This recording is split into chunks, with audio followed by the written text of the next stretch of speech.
Top. Comenzamos con nuestra clase semanal sobre la parashá que la hemos introducido en este gran sistema que es la Geulah, como ustedes ya saben. Y Bezrat Hashem, que esta clase, como todas las clases de Torah que se entregan, sean para el éxito de nuestros soldados, que vuelvan sanos y buenos a sus casas, por nuestros secuestrados, que Akadosh Baruj Hu los libere y que puedan volver sanos de cuerpo y alma, también por todos nuestros enfermos y las personas que están heridas o resultaron heridas en esta guerra, que Akadosh Baruj Hu les mande refuah shlema be'achlama meira.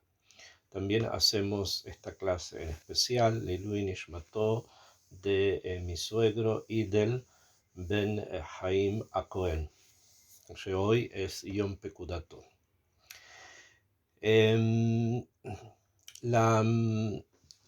La parashá de esta semana, que es la parashá de Tzav,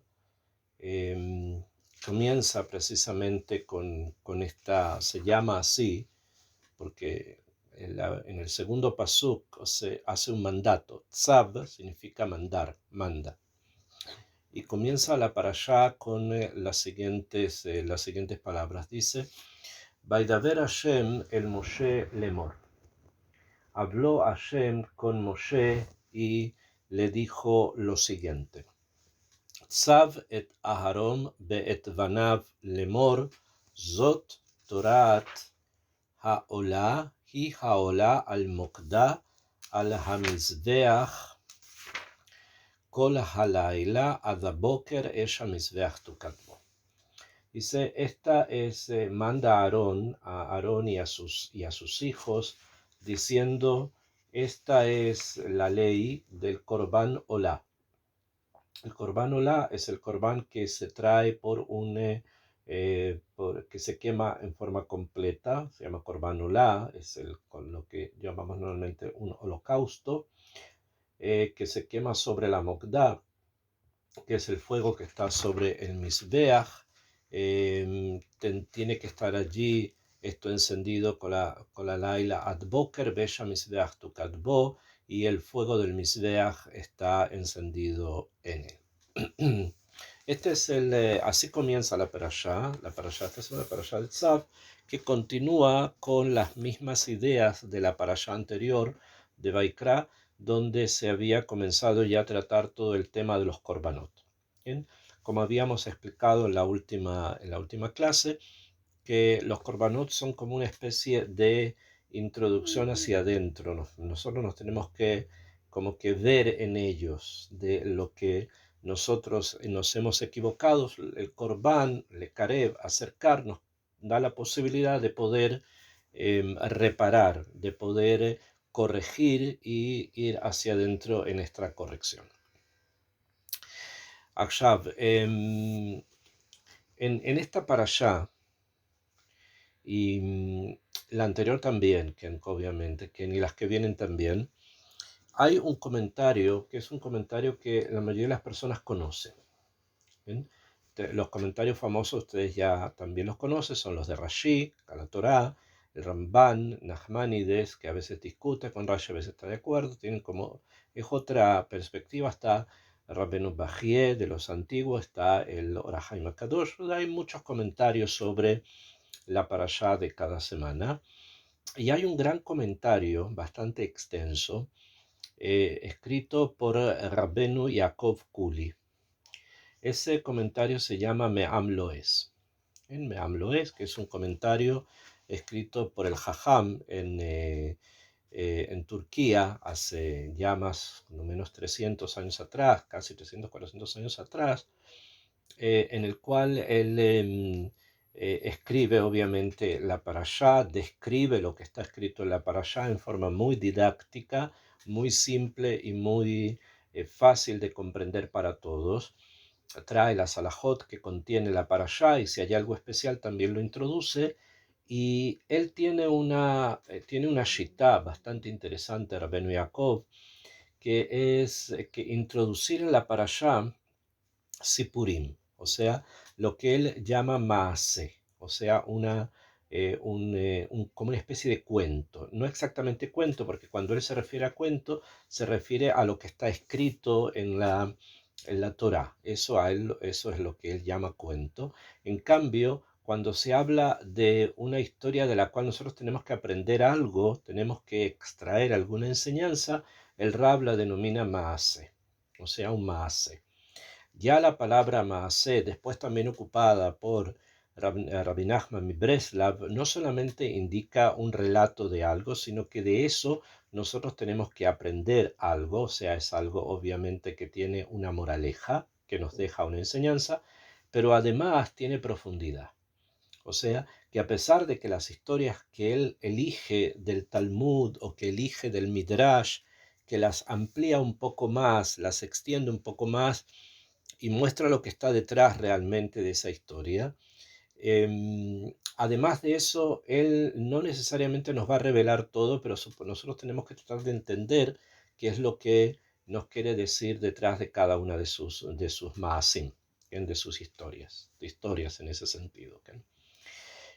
En esta parashá aparece una historia, en la parashá de Tzav, que se refiere a un Kohen Gadol, que se llamaba Isahar Ish Kfar Barkai. Isahar, el hombre que venía de un kfar, de una villa que se llama Barkai, que la villa se llamaba Barkai.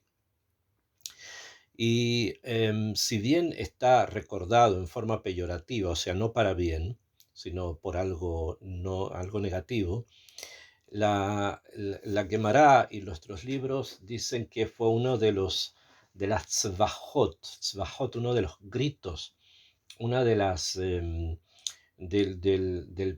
de algo pesado, de algo difícil que el Bet HaMikdash gritó, y uno de los gritos que el Bet HaMikdash hizo, obviamente es una metáfora, es que se vaya de allí Isahar Ish Kfar Barkai, que me javedet atzmo yoter measher abait, que se honra a sí mismo más que lo que él honra al templo.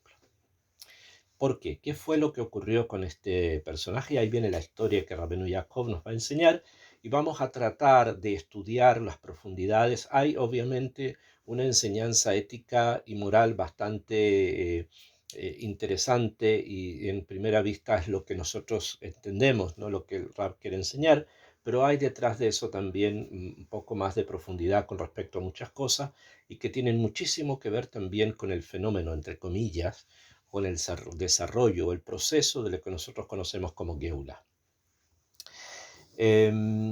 Dice el texto dice así, voy a poner modo avión, dice de la siguiente manera, hay una acotación que quiero hacer muy importante, que es el hecho de que Rabbeinu Yaakov Kuli escribió el Meam Loes en ladino, o sea, él lo escribió en judeo español para una comunidad que era el idioma que él hablaba y que ellos hablaban, o sea, lo escribió para su comunidad, no solamente los que vivían en Turquía, sino que había personas que eran judeoparlantes en Grecia y también en Bosnia y también en otros lugares, en Bulgaria, o sea, había una diáspora extensa de judeoparlantes en los Balcanes y también en Turquía y en algunos lugares del Marruecos faradí. A diferencia, entre comillas, a diferencia de Rabbeinu Eliezer Papo, que también quiso escribir su famoso libro Pele Yoetz, lo quiso escribir en principio en judeo español para su comunidad, él prefirió al principio hacerlo en hebreo para que se extendiera más. Después su hijo, Rabbeinu Yehudá Papo, lo escribe finalmente en judeo español para que la comunidad de ellos también lo comprendieran. Son diferentes formas en que los hajamim quieren actuar. Rabbeinu Eliezer Papo es más moderno que Rabbeinu Yaakov Kuli. De todas maneras, hoy día el tratado, el Perush de Rabbeinu Yaakov fue traducido al hebreo por un rab que se llama Yerushalmi. Y también ya está también en castellano, está en inglés. Esto que voy a decir ahora no es algo que no se pueda encontrar, por el contrario, es un libro fácil de poder encontrar, solamente que hay que entender un poco más en profundidad lo que el rap nos quiere enseñar y yo vamos a leer la historia en el original, ¿bien? Para entender un poco qué es lo que el rap nos quiere enseñar sobre esto. Entonces vamos a estudiar la historia de qué es lo que le pasó a Issachar Ishkfar Barkai, que fue uno que el Bet HaMikdash gritó de que él se vaya de allí. Una historia que aparece en la Gemara en Pesajim, en la Gemara en Kritud, aparece en varios lugares en el Midrash también, la historia de este Cohen. El Rab trae la historia y la describe así. Dice así aliamos Maaseh en un Cohen Gadol que se llamaba Issachar Ish Kfar Barkai.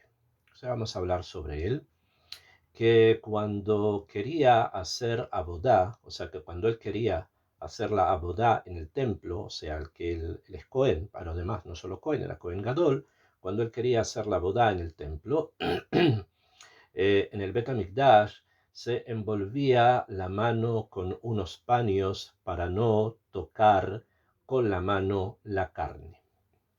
¿Qué es lo que hacía? Porque no quería, no le gustaba, como dice después, tocar la carne con la mano, entonces envolvía sus manos en unos paños. Y no quería, porque no quería tocar la carne y la sangre de los korbanot, que se asqueaba o sea que no le gustaba eso, ¿ok? Y trujeron de los cielos y le trajeron del Shamaim a que le cortaran las manos. Como consecuencia de esto que él hacía, tuvo un onesh, un castigo del cielo que le cortaron las manos. Por este avón que hacía que se llamaba que este avón que él tenía se llamaba en el sentido de que lo que era esto, que menospreciaba los korbanot del Dios, que se asqueaba de tocarlos. O sea, era un bizui, despreciaba los korbanot, los menospreciaba, o sea, no les daba el kavod correspondiente a los korbanot, no quería tocarlos. Donde es que un día, y ahora va a explicar cómo llegó a ser que le cortaron las manos. Ok, hasta acá tenemos que tratar un poco de entender el tema este. Hasta acá es bastante simple. Había un Cohen que era Cohen Gadol, que para no tocar la carne de los animales ni tampoco la sangre se envolvía las manos en unos paños. Y esto llevó a que el castigo fue que le cortaran las manos. Ok, esto es un mashal, o sea, esto ocurrió en la época de Alexander Yanai, del rey Alexander Yanai y de la reina Shlonsioma Malká. Ahí ocurrieron varias cosas y una de ellas es esta. Ahora no vamos a entrar tanto en el tema histórico, si cuándo y cómo y quién era, etcétera, sino que es la época del Segundo Templo. Quiero explicar un poco qué significa esto, ¿okay? Y es lo siguiente. En la perspectiva nuestra hoy día, nosotros que vivimos hoy en el 2024, y no solo nosotros, generaciones anteriores también, la capacidad que tenemos, como decía Merab Zichron Libraja, Milevsky, de poder entender los korbanot es muy difícil porque hemos perdido la sensibilidad. Nosotros no entendemos lo que es un korban, no entendemos lo que es degollar los animales, que la sangre salte y se recoja en unos tiestos y que se muevan para que no se coagule y después tirarlas en las esquinas, en los cantones, como dice el Meam Loes, del Mizbeach. No estamos familiarizados con eso, nos es lejano, no lo comprendemos por completo, excepto los niños pequeños, que ellos tienen como más capacidad de poder entender en el alma lo que realmente son los korbanot. Y es por eso que, como ya lo dije la vez pasada, nos conformamos con ir al cótel, bailar, estar allí, rezar. Eso como que es eso, pero eso que hacemos en muchas circunstancias podría considerarse como poner paños sobre las manos para no tocar la carne o la sangre de los korbanot. Y el problema está en que si hacemos eso, vamos a terminar sin manos. ¿Por qué? Porque estamos despreciando las mitzvot de Hashem. Eso vale con respecto a los korbanot, pero eso vale con respecto a todo. No es solamente los korbanot, sino que también otras cosas más. Entonces, esto a nivel pashut. Después vamos a explicar un poco al piasot lo que significan las manos y cuál es el tema de por qué una persona que no es capaz de introducirse por completo en la Torá en forma profunda, queda sin capacidad de poder manejar el Olam Hazé, que eso es quedarse sin manos, sin poder manejar este mundo. Dice el Rab, explica qué fue lo que pasó. Dice, donde es que un día, pasó una vez, estaban sentados el rey y la reina del reinado de Bet Hashmonaim, platicando. Estaba el rey y la reina en la época del reinado de los Bet Hashmonaim. Ya habían pasado dos generaciones y estaba gobernando en ese momento Alexander Yanai. Alexander Yanai era un rey descendiente de los Hashmonaim, casado con su esposa, la reina, que se llamaba Shlom Tzion Amalcá, la reina Shlom Tzion. Él no era una buena persona. Yanai era una persona muy cruel y era una persona que todos temían y que había perseguido a los sabios de Israel. La esposa, por el contrario, Shlom Tzion, era una tzadeket, era una mujer justa y una mujer muy apegada a Dios. En cambio, él no. Simplemente estoy hablando, hay que entrar a muchos detalles, pero por lo menos la historia nos cuenta. Entonces estaban ambos platicando, el rey y la reina, y la plática giró sobre lo siguiente. Dice que cuál era más sabroso, qué carne es más sabrosa en el comer, o sea, para comer del cabrito a del carnero. O sea, ¿qué carne es más sabrosa a comer? ¿Cabrito o carnero? O sea, un cabrito, o sea, un chivito, o un carnero, o sea, una oveja, o el carnero. ¿Qué carne es más sabrosa? Que el rey decía que el cabrito es mejor. El rey decía que el cabrito es mejor. O sea, que comer chivito, era mucho mejor que el carnero. ¿Okay? Y la reina decía que el carnero es mejor, En cambio, la reina decía que el carnero es mejor que el cabrito. Es la discusión entre ambos, ¿ok? Entonces, ¿qué ocurrió? ¿Qué pasó? Porque estaban en una discusión sobre algo que es metziut, realidad, entonces hay que tratar de entender. A nivel pashut, esta es una historia que ocurrió tal como la estamos relatando. Sin embargo, está detrás de esto algo bastante más amok, ¿okay? Que es lo siguiente. El cabrito, tal cual como está traído acá, el cabrito representa generalmente a los korbanot que se traen una vez al año, como por ejemplo el Korban Pesach.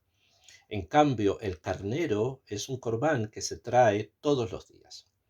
Esto quiere decir que el rey suponía que era mejor la carne que se traía una vez al año, pero no está hablando realmente de la carne, sino del hecho de que el Bet HaMikdash es un lugar para ir a festejar algo de vez en cuando.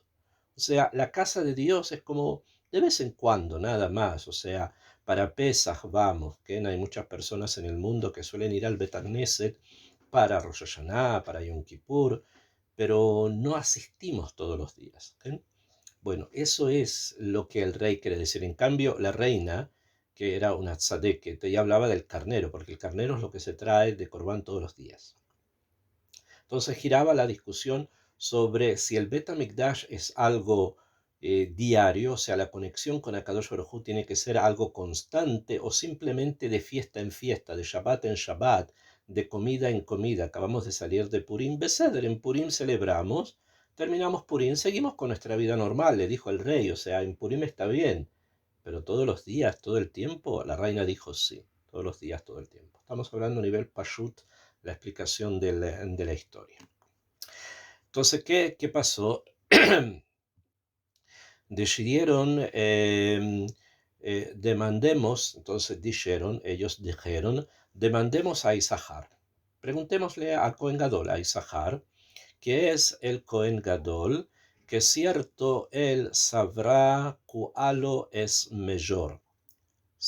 O sea, cuál es mejor, él va a saber cuál es mejor, siendo que cada día está allegando korbanot en el Bet HaMikdash, ya que todos los días él trae korbanot al Bet HaMikdash, entonces él debe saber. Lo trajeron a Isahar y le demandaron que les dijera cuál era mejor. Les respondió él, o sea, Isahar les respondió con una tenuá de mano. O sea, ¿qué hizo Isahar? Él era muy especial proponer esos nombres y les respondió con un movimiento de la mano. O sea, en forma parsimoniosa, movió la mano de una manera que al rey no le gustó. Estoy hablando en forma simple todavía, ¿ok? Diciendo, y les dijo, pues que esto, si demanda por demanda, o sea, si esta es la pregunta que ustedes tienen, que cierto, el carnero, dijo Isahar, el carnero es mejor donde vemos, porque él dice que el carnero es mejor, donde vemos que el Dios no encomendó que alleguemos cada día por Corban Tamid cabrito. Todos los días por el Corban Tamid no se acercan chivos, no se acerca un chivito, un cabrito, sino carnero. Lo que se trae son carneros. Que si era el cabrito mejor, porque si el cabrito hubiese sido mejor, encomendaba, o sea, mandaba a Hashem, que alleguemos cabrito, que presentemos un cabrito y no un carnero. Pero la verdad es que todos los días presentamos carneros, sino cabritos. O sea, ovejas se refiere a las ovejas y no a los chivitos, chivo pequeño. Eso fue la respuesta que él dio, según su Higayón. Realmente podemos decir que sí, o sea, de alguna manera estaba en el kibún de lo que la reina pensaba, ¿no? Que Avodat Hashem es algo constante, Korban Tamid, un acercarse constantemente, todos los días. Se arrabió el rey, y el rey se enojó mucho. El rey se enojó mucho por aquella tenuá, por eso que él movió las manos de mano, por la tenuá de mano, que hizo que se llamó, esto que hizo se llamó, que hizo burla en la demanda. Es como si él se hubiese burlado de lo que ellos le estaban preguntando, lo que el rey le estaba preguntando. Acá ya la reina no habla, entonces me imagino que fue el rey el que le dijo y él respondió de una manera no correspondiente, ¿no? Que le demandó, de la demanda que le demandó, y le dijo, no abasta. Entonces el rey se enojó y le dijo, no abasta, no es suficiente que no otorgaste con mí, que no estuviste de acuerdo con lo que yo pensaba que era el cabrito mejor, el cabrito era mejor, que si llama, esto se llama, que me derrocaste mis palabras, que me tiraste lo que yo pensaba, mis palabras, las derrocaste, las tiraste. Que no solamente esto, dijo, sino también que me amostras esta tenuá de mano, que me estás mostrando esta forma de mover las manos como quien hace burla en la demanda, como que la persona que se está burlando de lo que yo pregunté. Luego empezó. Dijo inmediatamente, entendió el rey, que luego empezó el rey, o sea, dijo que entendió que esto era, que se burló de él, no solamente porque no estuvo de acuerdo con lo que él pensaba, sino que además movió las manos de esta forma tan extraña. El rey entonces, ¿qué hizo? Que le cortaron la mano derecha. Mandó que le cortaran la mano derecha. a Isahar. Le llamaron a cortar la mano derecha y lo llevaron a cortar la mano derecha, pero le dio shohad a él que le iba a cortar la mano. Sin embargo, Isahar, que era el Cohen Gadol, tenía dinero, le dio shohad, o sea, le dio soborno a la que le iba a cortar la mano derecha, que no le cortara la derecha y le cortara la izquierda. Que le dijo, bueno, te voy a pagar para que no me cortes la mano derecha porque con ella yo me manejo en este mundo, córtame la mano izquierda. ¿Bien? O sea, le pidió que le cortara la mano izquierda. Cuando le halló el rey, pero sin embargo, cuando el rey supo que le cortaron la izquierda, cuando él había mandado cortar a la derecha, le cortaron la izquierda por shohad pagando, en lugar de la derecha, le hizo cortar también la derecha. También le cortó la mano derecha y así Sahar le cortaron las dos manos. Y se quedó sin las dos manos.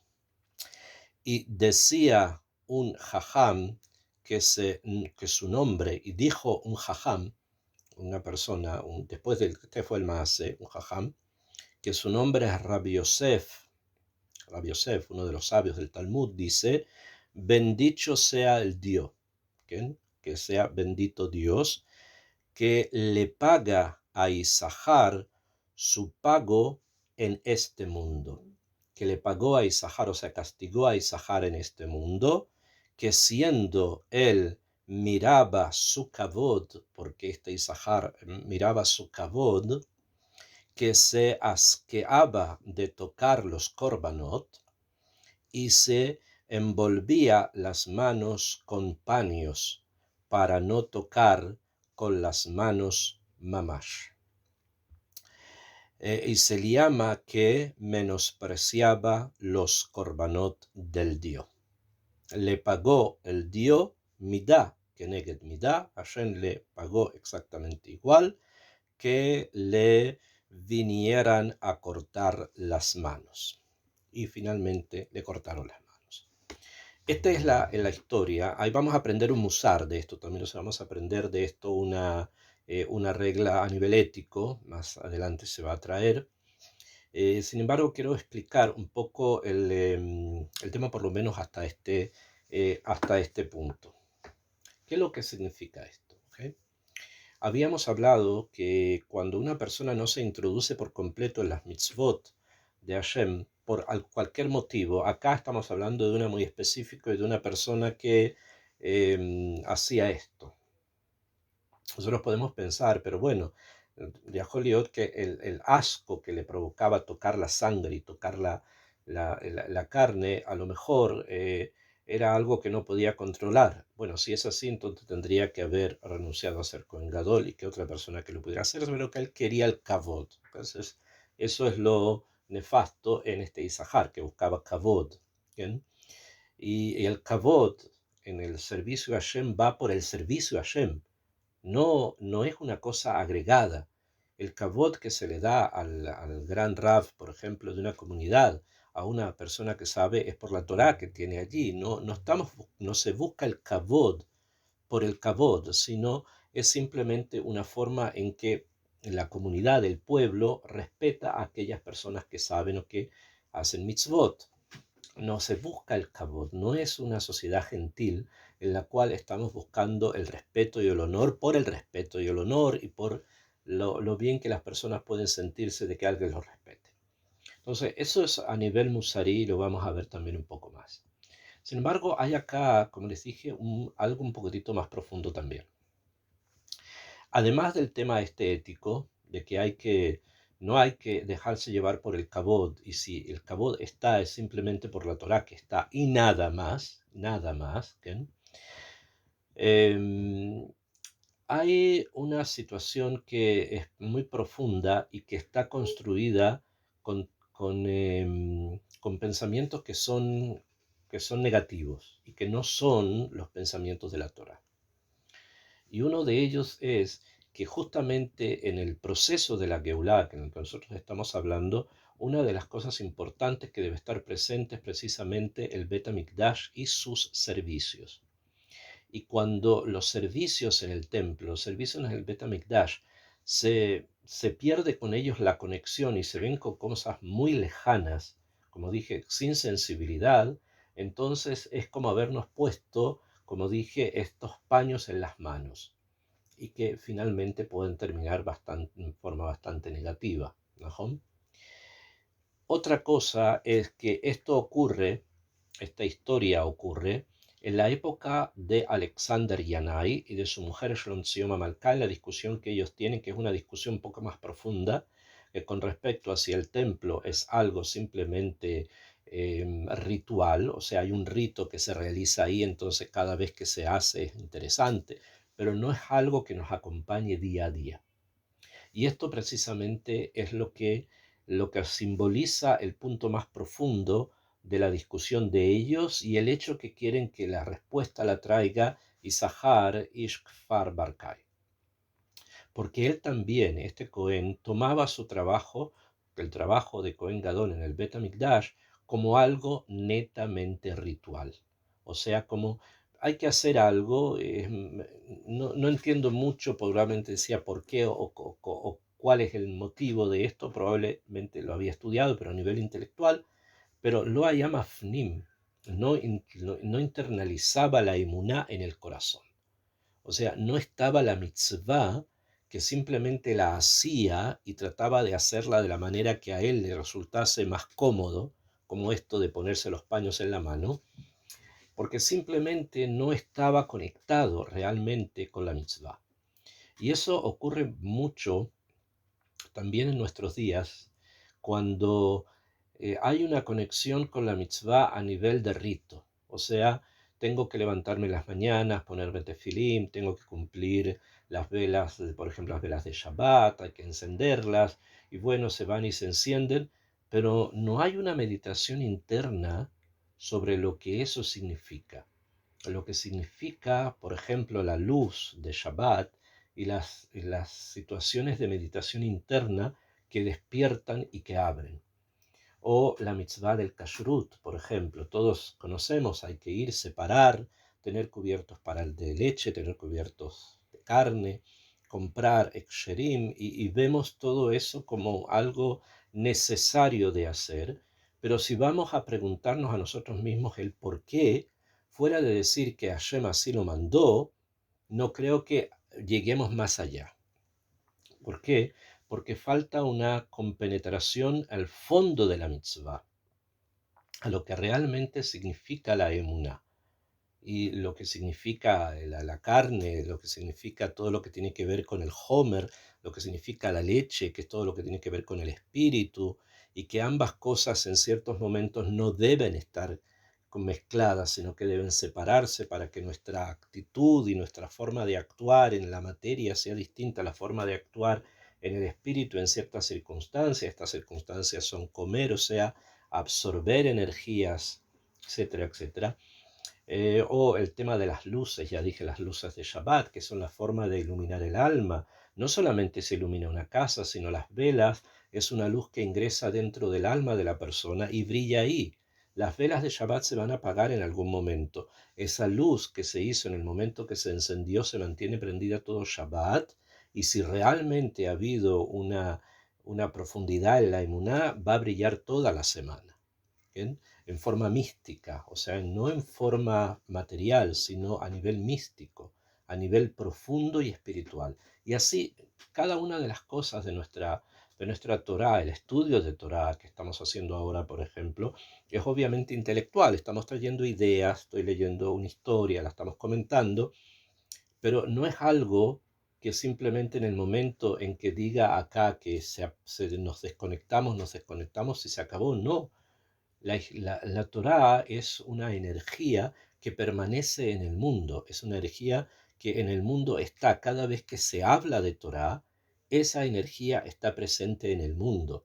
Por lo tanto, no solamente es suficiente estar en un shiur, escuchar Torá y leer tal vez Teilim, aquellos que acostumbran a hacerlo, y después llegar a la casa y hablar con la esposa de cosas vanas, de cosas que son absolutamente nimias que no tienen absolutamente ninguna importancia. Y aunque nosotros pensamos que tienen importancia, realmente no la tienen. ¿Bien? O sea, hay que decir las cosas cuando estas son. Nosotros pensamos que arreglar una, no sé, una lamparita que se quemó o hacer alguna cosa acá o limpiar una cosa acá, eso es una cosa que es muy importante, pero realmente no lo es. Lo importante es la Torá que se estudió. Lo importante es que si se leyó un pasuk de Teilim, eso que ingrese en la persona y que necesite decirlo y comentarlo y hablarlo con el esposo, con la esposa, con los hijos. Mira, acabo de leer en Teilim que David dice esto, y esto me pareció a mí que significa esto. ¿Qué opinas tú? ¿Será esto? ¿No lo será? Los que estamos hablando ahora del Cohen Gadol, un Cohen Gadol que estaba completamente desconectado de la Torá y de las mitzvot. ¿Cómo puede ser posible? Estamos hablando en una época, hace muchísimos, casi 2000 años atrás. ¿Qué nos queda a nosotros entonces? ¿Qué? Eso es Torah. La Torah tiene que ser algo vivo. Nos levantamos en la mañana, modean y lefaneja, y todo el día libre Torah. Cada cosa puede ser percibida desde el punto de vista de la Torah, pero para eso necesitamos olvidar nuestras pequeñeces. Lamentablemente todos lo hacemos, nos ponemos paños sobre las manos, sobre los ojos, sobre los oídos, sobre la boca, y cada vez que nos acercamos a la mitzvah, cualquiera, lo hacemos con, como dice acá, a veces con asco, lo haré. ¿Ven? Entonces hay que ser muy precavido de todo eso, porque ese es el defecto del Dor, es el defecto de la generación, que no hay una emuná completa y total. Cada vez que tomamos el autobús y nos sentamos en el autobús, no tenemos que poner la mente en blanco, ni ver a la gente qué es lo que hace o cómo lo hace. Hay personas que se suben a un autobús y empiezan a mirar a los demás. ¿Qué harán? ¿Se levantarán? ¿Se sentarán o no? No. Pensar en la Torá que estudié hoy día, o en la Torá que voy a estudiar mañana, o en la Torá que estudié hace un mes atrás. Pensar en esas ideas constantemente hasta que tomen la mente. Y si alguien viene y te pregunta cualquier cosa, te dice buenos días, la respuesta va a tener que ser: en la parashá de la semana está escrito esto. Esa tiene que ser la actitud, porque si no, entre nosotros e Isahar no hay demasiada diferencia. Entonces dice Rabbi Yosef Bendicho, incluso dice: bendito el Dios que le pagó en este mundo lo que él había hecho, porque Hashem siempre paga midá keneget midá. La historia termina allí, como dije. Es interesante entender también que ocurrió en una época complicada. ¿Bien? ¿Por qué? Porque si vamos a decir, bueno, Isahar era una persona completamente desconectada de la Torah y las mitzvot, como muchos de nosotros, ¿bien? Y que la forma de cumplirlas era un ritual nada más, y está muy conectado con lo que el rey mismo le dice: mira, tú no asentaste con lo que yo opinaba, que el cabrito es mejor que el carnero, y no solo eso, sino que moviste las manos. O sea, era eran personas de un nivel no del mejor, o sea, no era el trigo más limpio. Y entre ellos mismos, o sea, entre el rey, que Yanai era una persona muy negativa. Entre él, Yanai y Sahar, que era el Cohen Gadol, no hacían la mejor forma de mostrar lo que era el pueblo judío en ese momento. Y no solamente eso, sino que la historia cuenta que cuando le van a cortar la mano derecha a Isahar, él da shohat, o sea, le pagó el verdugo para que en vez de que le cortara la mano derecha, le cortara la mano izquierda. ¿Por qué? Porque él no quería que la mano derecha, que probablemente con la que él escribía, o sea, muchas cosas, se la cortaran, porque con eso lo desconectaban del Olam Hazé, no se olviden. Y este es el punto, porque lo que quería Isahar era este mundo.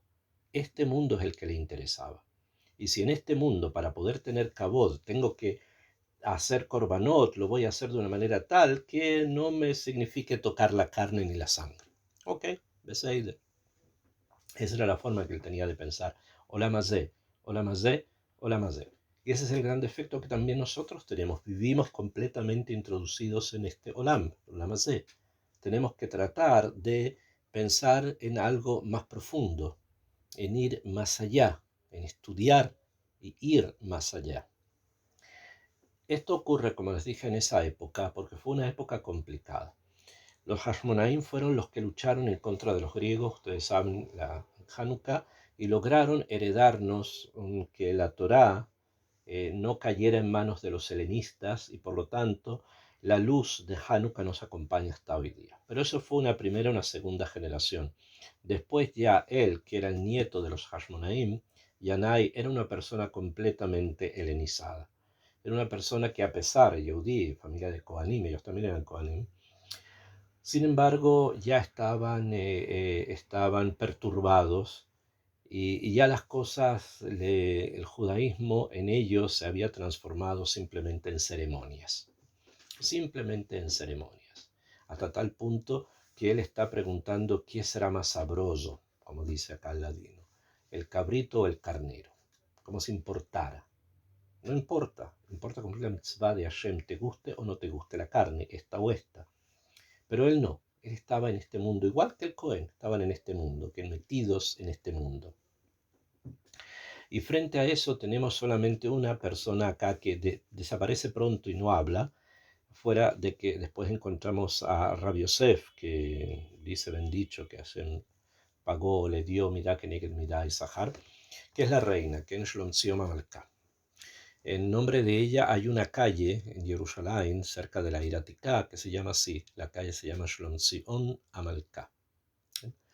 Y la recuerda a ella porque ella era una persona Bemet, una tzadiká, al lado de una calle que se llamó Shimon ben Shattach, que era el hermano de ella, que era un gran jajam de la época, perseguido por su cuñado y que casi lo mata, y historia extensa.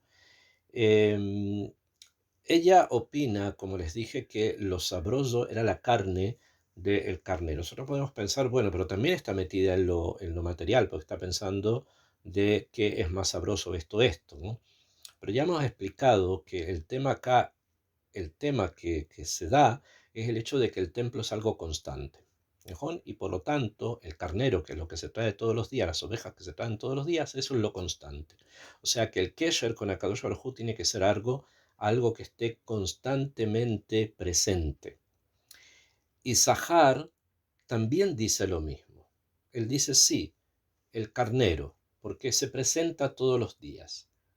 Pero no ven la diferencia. Y Zahar dice es el carnero porque se presenta todos los días. Claro, él lo presenta y él lo presenta como él quiere, ¿mejor? Con los paños en las manos. En cambio, en ella, la kavaná está si es sabroso a comer. O sea, que la kavaná es algo muchísimo más profundo. Quiere absorber la kedusha, quiere introducir la kedusha dentro de ella y por lo tanto, en la kedusha del Bet HaMikdash, eso es lo que le interesa que esté dentro de ella.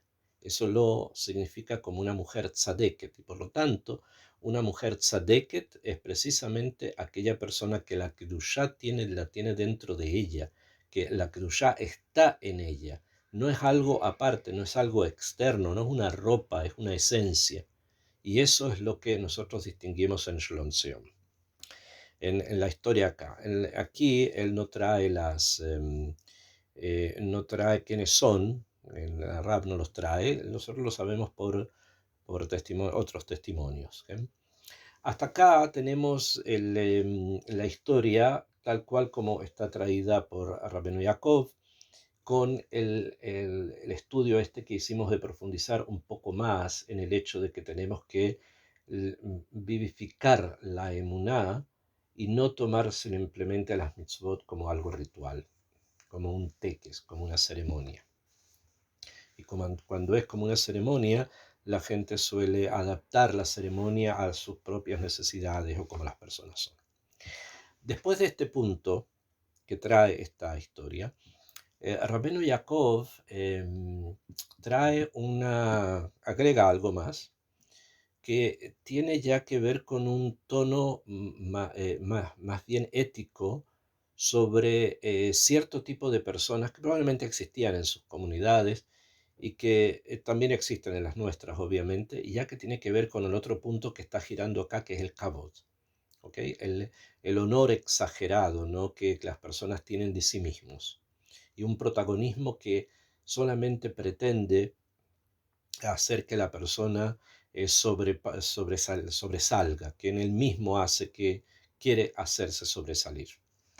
Y dice, continúa Rabenu Jacob y dice así, y así aliamos en Shavna a Sofer, que era Cohen Gadol. Lo mismo, una historia un poco parecida, no exactamente igual, no es el mismo tema.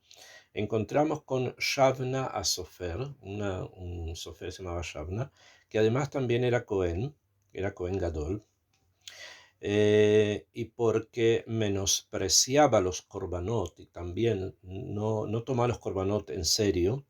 Bien, a los korbanot truyeron de los cielos que le matara Sanjerib. Finalmente Sanjerib lo mató a este Cohen Gadol a Shavna, según se avisará Be'ezerat Hashem, como se va a avisar, dice, cómo él va a tratar su cuento de largo en el capítulo de la copia de Melahim Sheni, capítulo 18, en el declaro, o sea, en el estudio que va a ser del libro de Melahim Sheni, o sea, el segundo libro de los reyes. En el capítulo 18 hay de largo, el Rab va a explicar, no olvidemos que Rabenu Yaakov explica la Torá, pero también tiene explicaciones sobre el Tanaj, los otros libros del Tanaj. No logró hacer todo y tampoco en la Torá no todo lo hizo, sino que se ayudó, o sea, otros Jajamín después tomaron la obra en sus manos, como Jajam Magreso, y otros, y completaron, y el Meam es que nosotros tenemos hoy día, es, es un mifal, es una gran obra hecha por Rabenu Yaakov desde un principio, pero fue completada por otros Jajamín. Entonces dice ahí en el libro este de los reyes, ¿bien?, que de esto tomaran doctrino. Con esto nosotros tenemos que tomar doctrino, o sea, tenemos que entender, tomar musar, entender algo musarí. La gente, nosotros tenemos que aprender y ahora trae el caso, dicen algunos leviim ricos, que hay algunos leviim que son ricos, cuando hay en el Kaal que no se menean de su lugar, o sea, no se mueven de su asiento, a lavar, para lavar las manos a unos Koanim pobres. Porque el Leví, antes de decir Birkat Kohanim, tiene que ir y lavarle las manos al Cohen para que él suba al Duhan y haga Birkat Kohanim. Y hay algunos Levín que son ricos y no se mueven de su silla para ir a lavar las manos a los Kohanim, porque estos Kohanim son pobres. Cuando van a decir Birkat Kohanim, que lo tienen por Hisaron Kavod, que piensan que es una falta de respeto a él, que una persona con dinero y lavarle las manos a una persona pobre, de abajarse a lavar las manos a unos pobres. Obviamente esto está muy mal. Que sepan, dice el Rab, que sepan, por cierto, que tienen de tener mucha pena por ello, que deben behemet, estar muy acongojados por este pecado que están haciendo, siendo que esto es una avodá tocante a el Dios. O sea, esta avodá, Birkat Kohanim, es algo que tiene que ver con Hashem. Ellos no están despreciando al Kohen que es pobre, están yendo en contra de una mitzvah de Hashem Itbaraj. Y ya avisimos con todo el que escatima, toda la persona que no quiere su kavod en cosa que es tocante a el Dios, o sea, la persona que escatima, acá en el caso de escatima quiere decir lo contrario, que una persona está muy, como con mucho honor y respeto cuando en ese momento no lo tiene que tener, escatima su kavod, se le apoca a el kavod de el Dios. Toma su kavod como mucho y quiere bajar el kavod keilu de la Avodat Hashem. Eso obviamente no está bien y no va a terminar bien tampoco. Él dio, esta es en su lugar. ¿Ok? Y si es que es el Leví, Talmid Jajam. Ahora traen caso, por ejemplo, ¿qué pasa si el Leví es Talmid Jajam y el Cohen es un Amaretz y el Cohen es Amaretz? O sea, el Leví es un sabio de la Torá, en cambio el Cohen, a quien tiene que lavarle las manos, es un Cohen Amaretz. Ya vimos sus dinim en el declaro de la parashá de Kitizá, capítulo 2, según tiene de ser. Ahí explica el Rab todos los dinim que tienen que ver con esa situación. Pero no es la situación que el Rab quiere traernos ahora. Ahora nos quiere traer la situación del kavod que una persona rica tiene por el hecho de ser rico, y el mejor vestido, el mejor alimentado, y mejor muchas cosas, ¿sí? Frente al Cohen, que es un Cohen pobre. Y en este caso dice, no podemos caer en eso, porque tiene que tener mucha pena. Dice que tiene que tener mucha pena, dice, como él mismo dice, que sepan, no que sepan, por cierto, que tienen de tener mucha pena. O sea, deben realmente sentirlo como algo muy, pero muy pesado, esto que han hecho, de no querer lavar las manos, de no moverse, que quiero que vaya otro, ¿no? De no moverse de su asiento para ir a lavar las manos a los Kohanim que son pobres. Entonces, este es el estudio, ya es un estudio musarí que el Rab trae, que está relacionado con el Kavod. Él habla acá de Isahar, el Cohen Gadol, lo conectó con Shavna, el Cohen Gadol de la época de los reyes, que Sanjerib lo mató, y,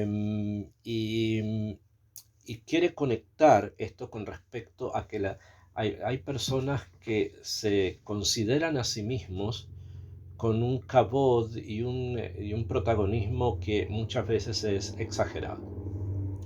Y esto es lo que vemos, estamos hablando en forma simple, más en profundidad ya explicamos que hay una falta de conexión con las mitzvot y que las personas simplemente han caído en cosas rituales, o sea, en ceremonias, y no hay una valorización interna de lo que realmente es la Torah. Y una de las cosas que causa precisamente este ritualismo o este caer simplemente en ceremonias es precisamente el hecho de que la persona termina valorándose a sí mismo con un cabo de exagerado. Podemos entender, por ejemplo, todas aquellas personas que se han alejado de la Torah por completo, que no cumplen ya ni siquiera las cosas materiales, ya ni siquiera llegan a las ceremonias, pero por ejemplo estudian Torah, ¿okay? Profesores de esto o lo otro, y les es muy, con un gran cabod, con un respeto muy grande que los llamen profesor de Mishnah, profesor de Tanaj, profesor de Talmud. ¿Okay? As, y esto obviamente es consecuencia de lo que hemos hablado, de ese excesivo cabod y de no introducirse al estudio y al cumplimiento de las mitzvot a nivel profundo, no solamente a nivel técnico, sino a nivel muchísimo más esencial. La historia se centró, como dijimos, en Isahar, y quiero que esto quede muy claro y que lo puedan pensar, lo puedan meditar también y hablar de esto, que la Torah tiene que ser para que se comunique las energías que están en el mundo ahora, justamente en este tema. ¿Por qué las manos? El último punto que quería tocar, que es el siguiente. Las manos se llaman askaniot, que las manos se llaman askaniot en la Torah, y por lo tanto en la mañana nos lavamos las manos, porque las manos están tocando constantemente todo, lo que es puro, lo que es impuro, todo lo tocan. Entonces se refiere a eso de que las manos son la forma que tenemos nosotros de comunicarnos con el Olam Hazé. El mundo este, la realidad este que nos rodea, nosotros la vivimos, la utilizamos, la disfrutamos precisamente a través de nuestras manos. Con eso podemos coger cosas, podemos entregar, podemos hacer muchas cosas y son nuestros elementos a través de los cuales nosotros nos conectamos con este Olam. A nivel energético, la persona se conecta con el Olam obviamente a nivel de ideas, ¿eh? O sea, son las energías que producen las ideas las que hacen que una persona pueda conectarse con el Olam Hazé de diferentes formas. Sin embargo, a nivel práctico, a nivel técnico, la conexión se da a través de las manos, a través de la forma en que yo toco o que yo me conecto con el Olam Hazé. En hebreo, la palabra mano, yad, tiene por gematria 14. Yad es 14, que son la cantidad de falanges que tenemos en la mano. Junto con otra mano, serían otras 14. Yud Dalet y Yud Dalet forman en hebreo la palabra Yadid.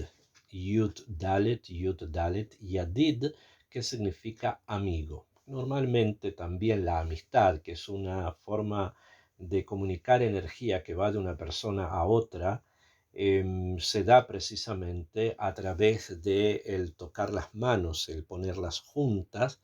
Eso hace que las energías de uno transiten a las energías del otro. Ahora, además, la palabra yadid se llama o se considera, es considerada dentro de la Torá como un epíteto, o sea, como una forma de dirigirse a Shemit Baraj, que se lo llama Yedid Nefesh, o sea, el amigo del alma. Que en Yedid Nefesh, Ab Arrahamam, como escribió uno de los grandes alumnos de Rabbeinu Arizal en un shir, en una canción que él tiene. Entonces, tenemos que entender que el lo aleno, quedarse sin las manos, significa como ser apartado por completo del Olam Hazé. Que eso fue lo que le pasó a Isahar. Se quedó por completo apartado de este Olam Hazé en el momento que ya no tuvo manos, porque eso es lo que él pensaba. Él entendía que la relación con el Olam Hazé pasa por las manos, eso es lógico, ¿no? Pero hay que entender acá una cosa un poco más profunda. No estamos hablando de las manos físicas, sino que estamos hablando de algo muchísimo más amok, muchísimo más profundo, que es la energía que se comunica a través de las manos. Cuando una persona saluda a otra, no es solamente algo físico, los 14 que están acá, que se van a comunicar con los otros 14, sino que hay una energía que trasciende, que pasa de una persona a otra, en la medida que la primera persona está elevada en conocimientos de Torah, en cumplimiento de mitzvot, en energías positivas con respecto a él y al mundo, entonces eso se comunica a la otra persona.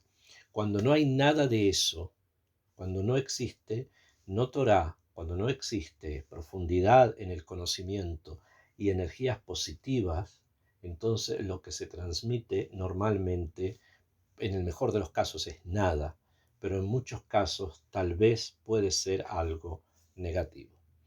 En forma técnica y en forma práctica, siempre es bueno saludar, no importa a quién. Porque finalmente, si la persona está él completo, lleno de Hashem, eso va a trascender. Y las cosas que vengan de afuera no le van a hacer nada, porque está completamente protegido por una energía interna. Esa energía interna nosotros tiene nombre, se llama Torah. Besrat Hashem, que así sea constantemente. Entonces, vamos a quedar entonces por hoy hasta acá. Besrat Hashem, espero que tengan una excelente semana y que Besrat Hashem podamos seguir profundizando en nuestra Torah y en todas sus grandes energías constantemente. Que tengan una excelente semana.